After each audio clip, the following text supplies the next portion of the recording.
I've listened to all of them so many times. I don't. It's really unusual for me to say this, but like, I don't think I could pick a favorite. There's a real arc of different sounds and stories on the record, Yeah. and whenever I hear them, I'm like, oh wow, holy this one. But songs like there's a song called Leader on the record that I remember when I did that, it's the first time I ever done anything like that. And I thought, this is one of the best things I've ever done.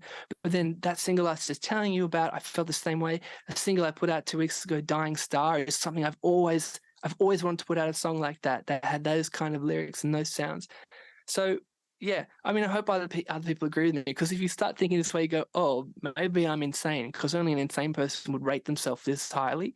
But but I don't know. I just when I listen through it, and obviously sequencing it all together so that it feels like a good body of work, that's another thing. But when I listen to each one individually, I'm like, man, this just sounds beautiful to me. Like I wouldn't want to change anything about these. They're just amazing, and for different reasons. So I couldn't pick a favorite.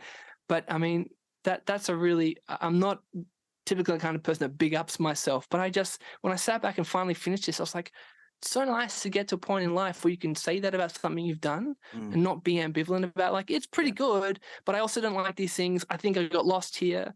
I might end up feeling that way, but at the moment, I've never felt so good about something I've done at this point. Like, normally I get to release it, I'm like, it's okay, But this time I'm like, no, this feels like the sum of a whole life of experience, Nice. Yes. creatively and whatnot. So, yeah.